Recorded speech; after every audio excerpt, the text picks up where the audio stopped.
Πολλά ευτράπελα συνέβησαν στο Masterclass στο Ηράκλειο της Κρήτης, οπότε έχουμε story time. Όσο εγώ θα σου λιπώνω το μαλλί μου ξανά, θα σου πω ότι όλα τελικά γίνονται για καλό. Έχει μόνο πίστη. Και η θετική σκέψη βέβαια κάνει πάρα πολύ καλό. Πάνε καλύτερα, όλα θα πάνε καλύτερα. Μια τέτοια φωνή ακουγόταν συνέχεια στο μυαλό μου όταν όλα αυτά που συνέβησαν φώναζαν ότι κάτι δεν θα πάει καλά. Το πρώτο κακό που μας βρήκε συνέβη live στο TikTok.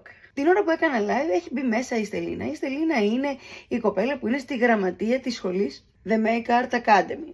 Στο Ηράκλειο που έγινε και το σεμινάριό μας, το οποίο ήταν πάρα πολύ ωραίο ωστόσο. Και κάτι λέγαμε ότι αύριο θα βγούμε και τα λοιπά, για Σάββατο δηλαδή, γιατί το live έγινε Παρασκευή. Ναι, λέω να βγούμε, αλλά να γυρίσουμε, λέω νωρίς, για να ξυπνήσω για το σεμινάριο αύριο. Και κάτι εκεί αρχίζει να μην πηγαίνει καλά, μάλλον στο μυαλό της Τελίνας, καθώς στο δικό μου όλα πήγαιναν σωστά. Και βλέπω την ώρα που κάνω live ξαφνικά ένα μήνυμα να κατεβαίνει από το Instagram, το οποίο φωνάζει η Στελίνα, καλέ!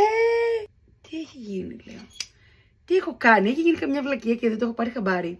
Και μετά σταματάω λίγο το live και βγαίνω για να διαβάσω το επόμενο μήνυμα όπου ήρθε, το οποίο έλεγε «Χάρη, στο σεμινάριο, λέει, είναι αύριο, δεν είναι την Κυριακή». Ενώ λέγαμε ότι το σεμινάριο θα γίνει 5 Τετάρτου.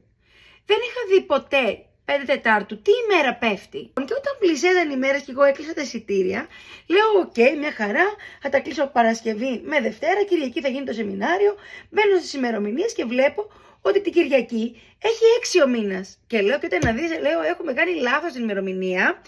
Παρ' όλα αυτά, την Κυριακή έχουμε το σεμινάριο.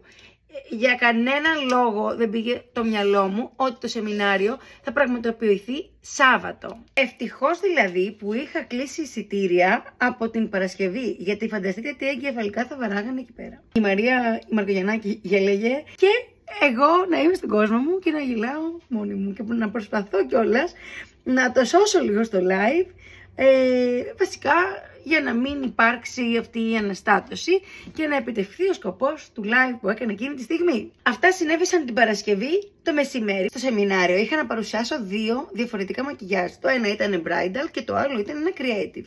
Στο bridal το μοντέλο δεν μας ενδιαφέρει τόσο πολύ εάν έχει όλα τα χαρακτηριστικά, τα ψεγάδιαστα ενός μοντέλου, καθώς το πιο καλό απ' όλα είναι να υπάρχουν κάποιες ατέλειες ή ιδιαιτερότητες για να δούμε πώς κάνουμε τον εφικό μακιγιάζ. Στο creative όμως, παύλα graphic makeup look, τα χαρακτηριστικά που χρειαζόμαστε είναι πάρα πολύ συγκεκριμένα.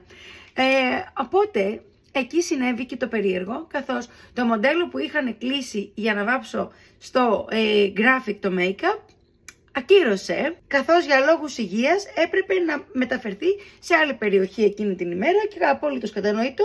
Με παίρνει λοιπόν η Στελίνα και μου λέει «Χιούστον, έχουμε πρόβλημα». Τι έγινε, μου λέει έτσι και έτσι η κοπέλα ακύρωσε. Εντάξει, της λέω, μην ανησυχείς, λέω, θα βρούμε. Αρχίζει και εκείνη και ψάχνει, αρχίζω και εγώ και ψάχνω, θα μου πεις που θα βρεις την Κρήτη.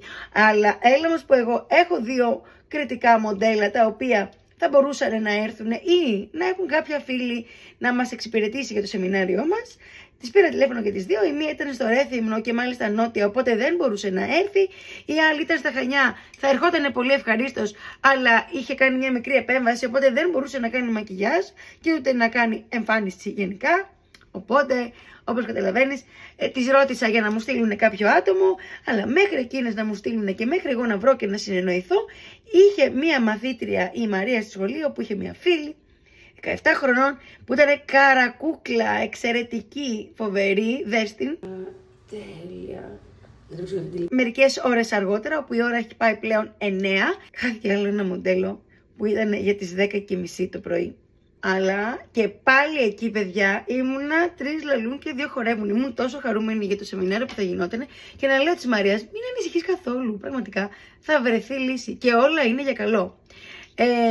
Στο εντωμεταξύ, το μοντέλο που είπε ότι θα ήταν άρρωστο, φάνηκε ότι τελικά ίσως και να μην ήταν άρρωστο, γιατί για το φαγητό του βγήκε. Και εκεί που ψάχναμε μοντέλο, τελικά πήρα την αδερφή της φίλης μου, που έχω μια φίλη εγώ εκεί στο Ηράκλειο, και την έκανα και ήταν πάρα πολύ καλό όλο αυτό, γιατί με έκανε να νιώθω ακόμα πιο οικία, εφόσον ήξερα το μοντέλο μου και μπορούσα να της μιλάω όπως θέλω και χωρίς να σκέφτομαι αν θα το καταλάβει, τι θέλω να κάνει κτλ.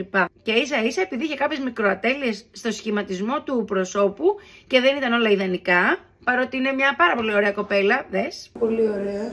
Και τα χαμηλά τα ματάκια. Αυτό βοήθησε εξαιρετικά στο μάθημα. Γιατί είναι άλλο το να δείξω ένα νηφικό μακιγιάζ σε ένα πρόσωπο το οποίο είναι αψεγάδιαστο και όλα, ό,τι και να κάνεις επάνω της θα δείξουν τέλεια. Και άλλο όταν υπάρχουν κάποιες ατέλειες, τις οποίες θα πρέπει να τις διορθώσεις. Όταν υπάρχει καλή διάθεση, δεν υπάρχει λόγος να αγχώνεσαι για τίποτα τελικά. Και έτσι, όπως καταλαβαίνεις, το σεμινάριο πήγε υπέροχα. Οι πληροφορίες που πήραν τα κορίτσια ήταν αρκετές. Έφυγα με πάρα πολύ καλή θετική ενέργεια από εκεί. Ήταν όλα τόσο τέλεια και πάρα πολύ ωραία οργανωμένα από την Μαρία, τη Στελίνα και την Δέσποινα.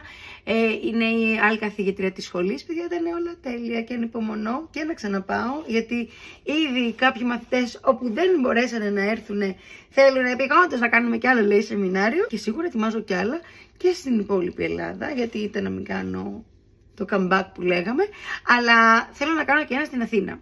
Και μάλιστα σκεφτόμουν να κάνουμε και μαζί με τη Μαρία, τη Μαρκογιαννάκη, που είναι στην Κρήτη. Δηλαδή να την φέρω εγώ εδώ αυτή τη φορά και να κάνουμε ένα tour. Ωραίο το μαλλί, εσείς τι λέτε?